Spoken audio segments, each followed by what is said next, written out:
All right, welcome back. Today is the final part of our 5th edition task list review. We've already gone through parts 1 and 2, which are foundations and applications. So be sure to check out those videos. Today, we are going to cover ethics, everybody's favorite part, I know. Ethics can give people trouble on the actual exam. So what I did was I went through the full ethics code. Now remember, there's a new ethics code for 2022, and this is the one I am using. So what I did was I condensed that ethics code into a more digestible, bullet pointed task list, basically. Okay. Because it's very overwhelming going through the full ethical code. It's very full of legalese, very technical. So I've tried to make it as straightforward and simple as possible for you guys. Try to focus on what's important. And that's what we're going to cover today. So I'm going to break everything down for you, each part of that ethics task list, step by step. And hopefully at the end of this video, you kind of get a better sense of what ethical codes mean and what it means as a behavior analyst. So as always, if you're looking to buy our practice exams, we have 2 practice exams available now. Please check out our website. We also have this task list study guide for purchase. And then our combo pack, which includes everything. Go to bcbastudy.com to get all those materials. Without further ado, let's get into our ethical guideline part of the task list. Okay, so ethics, introduction, E1, right? The introduction just covers what our principles and our guiding light, so to speak, is as behavior analysts, right? So what do we need to do as behavior analysts? Well, first and foremost, we have an obligation to act in a way that reflects positively on the field of behavior analysis. We represent behavior analysis. We represent the growing field of behavior analysis. With that said, we have to continue to educate ourselves, carry ourselves in a professional manner. We always have an obligation to do what is right and to do no harm. Live by those facts and you will never go wrong, okay? The BACB outlines 4 core principles. Number 1, benefit others. Ultimately, what are we doing? We are working to better the lives of our clients, better the lives of our stakeholders. We're acting within their interest at all times. We want to benefit others with our knowledge at all times. You want to behave with integrity, right? Meaning tell the truth, be ethical, don't lie, okay? Do the right thing. Treat others with compassion, dignity, and respect, regardless of age, creed, color, religion. We always treat others with respect. And then 4, ensure competence. That they put ensuring competence as a core principle tells you how serious they are about you staying up to date on behavior analytic literature, behavior analytic research, continuing education, supervising training, whatever you're doing, you want to be sure you're competent. They are very serious about that, as you can tell with your core principles. So that's our introduction. That kind of guides us as behavior analysts. Now let's get into some more granular looks at what the task list says about ethics. So first and foremost, our responsibility as professionals. So as professional behavior analysts, what are our responsibilities? Well, we have an obligation to develop ourselves professionally, right? We ensure competence, okay? We promote truthful behavior and avoid creating fraudulent or illegal situations. They use this term truthful quite a bit. They just want you to be honest with your clients, with your stakeholders, with your team, okay? As behavior analysts, we do a lot of collaborating. We work with teams. We work with other people with similar goals. Truthfulness is key. Along those lines, we want to be accountable for our actions while practicing within scope and competence. Accountability. If we screw up, let's admit or say that we screwed up, right? It's okay to screw up. Mistakes happen. What we don't want to do is compound those errors, compound those mistakes, okay, by trying to hide them or placing the blame on somebody else. Behavior analyst, you're the highest part of the food chain. You need to be accountable for your treatment plans, for your trainees, for your supervisees, okay? Anything that goes on under your watch, you are accountable for. We want to remain aware of current issues, trends, and developments in the field. Continuing education through conferences, journals, and research. Again, continuing education, continuing our competence. They are very serious about those things. Avoid multiple relationships, exploitative relationships, and discrimination. So these are the big ones, okay? These are the ones that everyone thinks about when we talk about ethics, right? Multiple relationships, dual relationships, exploitative relationships, right? Dual relationships are what? Dual relationships are when you engage in a relationship that crosses the boundary from professional to personal. We don't let professional and personal mix. We don't provide services to our family. We don't provide services to our friends. If our clients become family or friends, we no longer provide services, right? That can lead to conflicts of interest. That can lead to exploitative relationships. We don't do it. Here's a little alteration, the gifts part, okay? Along the same lines of multiple relationships, we used to have a hard and set fast rule, no gifts. The new rule is gifts must be less than $10 in value. That includes stakeholders, supervisees, and trainees, right? Gifts cannot be an ongoing thing. It cannot be an expected thing, okay? It's a spur of the moment, show your gratitude item of less than $10 in value, okay? So they've got a little more lenient, but it doesn't mean you can go out and pull a Michael Scott and buy somebody an iPod, right? So we still need to work within a reasonable amount for gifts. Sexual relationships. Clients or stakeholders, you cannot have a sexual relationship for a minimum of 2 years after service ends. Okay, this is important. This gets messed up a lot. This is clients and stakeholders. It's a minimum of 2 years after service ends. For supervisees and trainees, okay, you must document your professional relationship has ended before engaging in that relationship. That's an important distinction between clients and stakeholders and supervisors and trainees.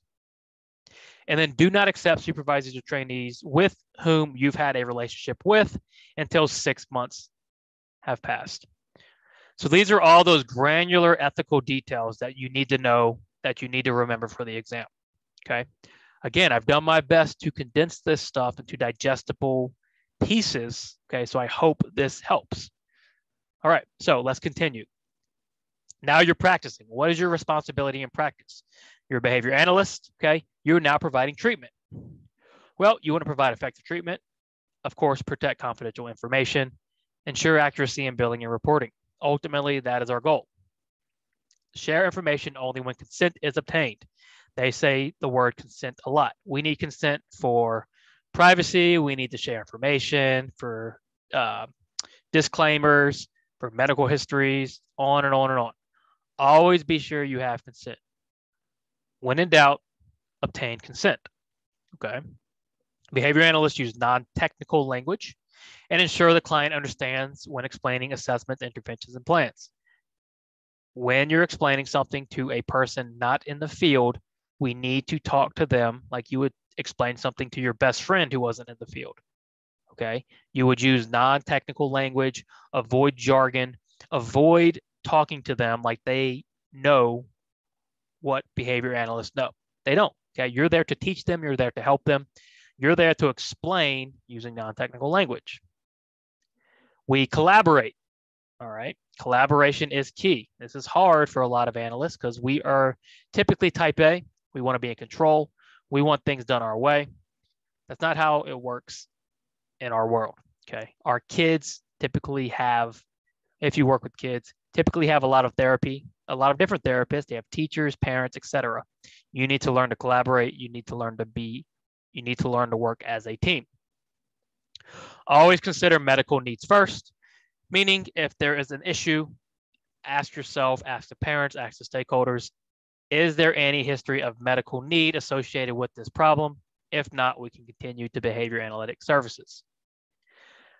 Select interventions that are conceptually systematic based on data and minimize risk of harm. This is one of our dimensions, right? We want to do these interventions that are based in ABA terminology, based on data, not on assumption, and always, always, always minimize risk of harm. Once you have your interventions in place, you have to continually evaluate those interventions. Everything we do is data-driven, based on data, based on empiricism, okay? We don't work in hunches. We don't work in I thinks. We don't work in anecdotes. We work in data, That's our responsibility as behavior analysts. Finally, remove or minimize environmental variables that may interfere with service delivery. So this one is kind of confusing because new behavior analysts, especially if we go into a home setting and the home setting is not exactly the best place for treatment, new behavior analysts feel they can't do anything about that. It's not true, okay? You're there to provide the best services possible, which includes altering the environment when needed. So you can remove or minimize environmental variables that may interfere with service delivery. That is your right. Now, we do it, again, respectfully and professionally. And when we talk about discharging clients or getting rid of clients, well, one of the reasons we get rid of clients is if it's impossible to remove or minimize the variables to the point where service delivery can't be effective. However, you must try. You must make an effort to remove or minimize those environmental variables whenever possible. So that is our responsibility in practice. What are the keys? Okay, we want to be good practitioners. We want to be good teachers. We want to be good collaborators. Everything we do is based on data. We want to continually evaluate, all right? And then we want to adjust the environment to the point it's going to best work for us. Okay, E4, responsibility to clients and stakeholders. Always act in the best interest of our clients. Easy as that, right? The client includes this individuals receiving services and those with the stake in the outcome. So we do distinguish between clients and stakeholders, but ultimately your client is that set of people who have a stake in the outcome, okay? You want to identify stakeholders from the onset. So parents, right? Grandparents, siblings, teachers, other therapists, who has a stake in the outcome. Figure that out at the beginning. You only accept clients within your scope of practice. Now, as behavior analysts, we primarily work with those with autism. There's a good chance if you're doing this job or you're wanting to do this job, you're going to work with people with autism. The goal of it, behavior analysts, though, are to extend ABA practice to other domains. However, that means if you are a behavior analyst trained in autism and somebody requests that you work with their adult son who has a learning disability or an intellectual disability, you need to ensure that that is within your scope of practice and that is within your competence. If it is not, then you do not take that client. If you're going to take that client, what do we need to do? We need to ensure we are trained, that we receive supervision, and that we are delivering the best practice possible. A signed service agreement must be in place before service includes financial agreement. So even in the ethical code, they dictate or they state that there needs to be some sort of agreement in place. We don't just go about giving services without any sort of contract, including a financial contract, right? Place client welfare above all else, of course, especially when consulting for third parties. For instance, if you work for a school district, you are now being consulted through a third party. Client welfare is more important than the school district's interest. If those two things collide, you must place client welfare above all else. If the school district wants you to engage in illegal or harmful or dangerous activity towards the client, you have to prioritize client welfare above the need of the third party. Document professional activities throughout service delivery. Of course, we always take notes, SOAP notes, service notes. Make referrals based on the needs of clients. We want to facilitate services to avoid interruption or disruption. We never abandon clients. If the client is out of your scope, if you can no longer act in the best interest, if the environmental variables are too much, we have to refer them or help them find somebody else, okay? And we refer them based on need. We want to avoid interruption or disruption as much as possible. On top of that, we can only discontinue services under the following conditions. 1, if the client has met all goals. Have you succeeded or have you completed what you set out to do? If you have, great. We don't go out trying to find more things to work on, okay? If you've met all your goals, you are now free to discontinue services. You should discontinue services. If you are just tying up your time with someone who's met all their goals, you're taking time away from somebody else.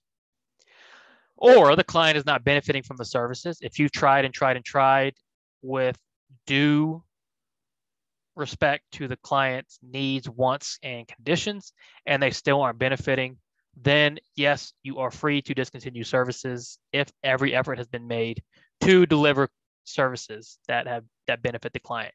If they are not benefiting, you can discontinue. Or the team is exposed to harmful conditions. Is the team constantly in danger?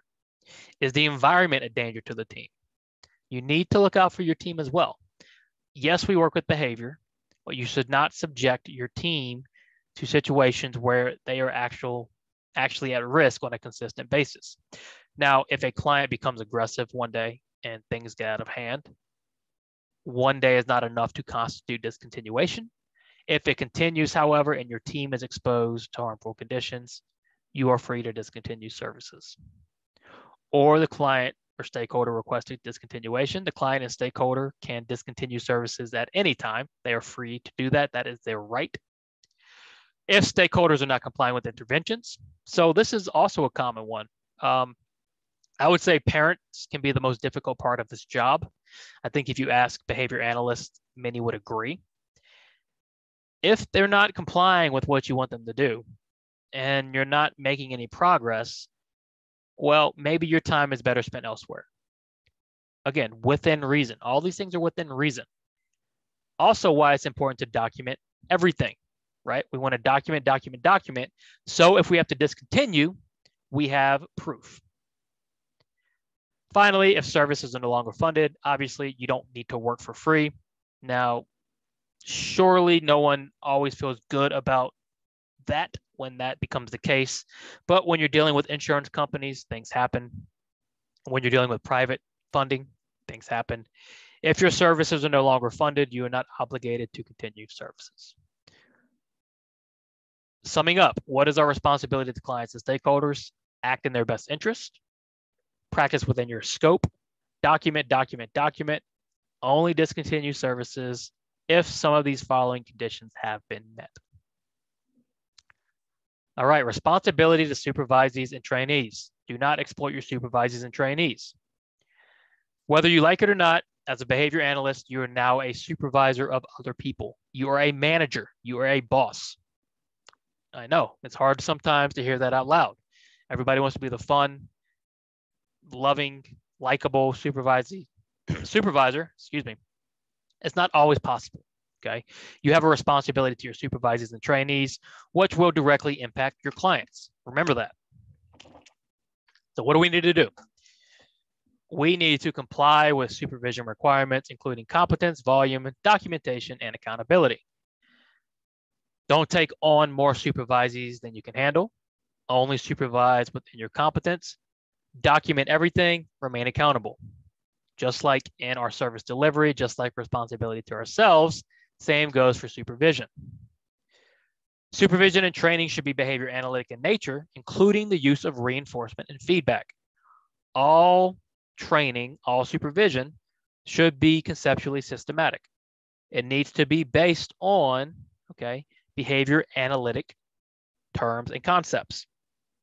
When you are training, provide reinforcement, differentially reinforce, put things on extinction, prompt, etc. Everything you do now in this field is behavior analytic in nature. You want to address diversity. That means age, disability, ethnicity, gender. You want to explain to your supervisors and trainees that they might work with a wide range of people from different backgrounds. They need to be open. They need to be accepting. They need to be willing to learn about the diverse culture they're working with. Disabilities don't discriminate.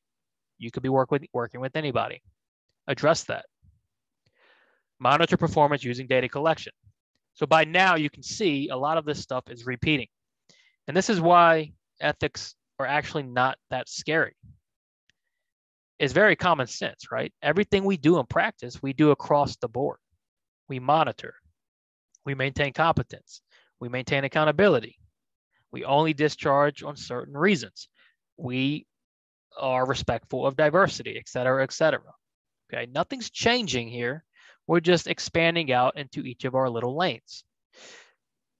You want to evaluate the effectiveness of supervision. Something people often miss is they supervise, they train, but they never get feedback. So as supervisors, since we no longer have supervision really, we kind of lose that feedback on how we're doing. Solicit that from your trainees. Hey, what can I do better as a supervisor? How can I get better? You always want to be improving. The only way to do that is to evaluate your own effectiveness. You want to facilitate continuity of supervision and appropriately terminate supervision. Same as with services, okay? Only terminate when necessary. Responsibility in public statements. Remember, one of our key concepts, core values, is to represent ourselves in a good light. So when we're making public statements, we represent ourselves in the field in a positive light at all times. How do we do that? We protect the rights of our clients, stakeholders, and supervisees and trainees in public statements. That means privacy. That means dignity. We ensure confidentiality, of course. We should always be truthful and avoid exaggeration.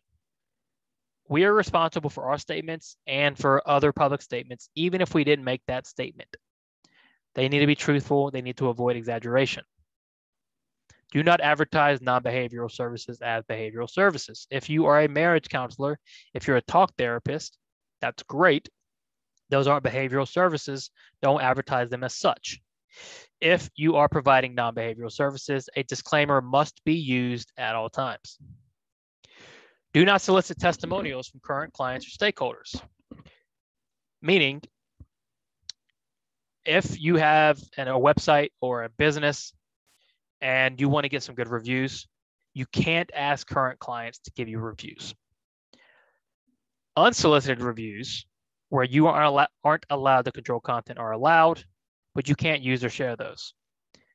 If they leave you a review on Yelp, you have no control over it. You have no control over it. But you cannot go to your clients and start asking them to post on your own website or your own blog, which you control, about testimonials. You can solicit from former clients. So once they're no longer your client, you're free to solicit, but you have to identify the statement as solicited, unsolicited, and disclose the relationship. This part is very important. A lot of people have questions about this, how this actually works. It comes up all the time. All right, very important piece. Testimonials may be used from former or current clients for non-advertising purposes. So you can get testimonials from former or current clients, okay, but they have to be for non-advertising purposes, meaning not advertising your business. And then finally, social media. Do not post clients on personal social media accounts. Just don't do it, all right? You never know who's watching. If you want to post on a professional account, always obtain consent. Easy as that. So this public statement piece is pretty important, okay? It comes up a lot, so make sure you understand the little nuances of each bullet point here.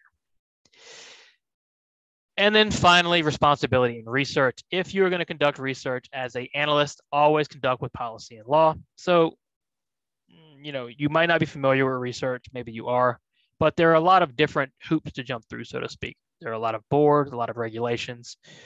If you're going to conduct research, you can't just go in and start doing it, especially on human subjects. You have to practice within your scope of policy and law. You need to be approved by a formal research committee. You must prioritize client welfare. You must prioritize confidentiality, right? Again, very obvious continuation of all of our other points. You want to disclose any conflicts of interest in research and publication, meaning if you were paid to do something or anything else, you have to disclose that. And then do not plagiarize, do not falsify data, give credit where credit is due. All right, that's it. That's the ethics section. Again, condensed version, but I hit all the high points. Ethics aren't difficult, okay? It's just the little minor details that you need to know, right? Things like soliciting testimonials from current clients versus former clients. But overall, ethics are not that challenging. Don't be intimidated by them. And even more important, don't get beat by them on the test. Don't let ethics beat you on the exam. All right. Okay. Again, this whole study guide is available for purchase at bcbastudy.com, along with 2 practice exams and our combo pack.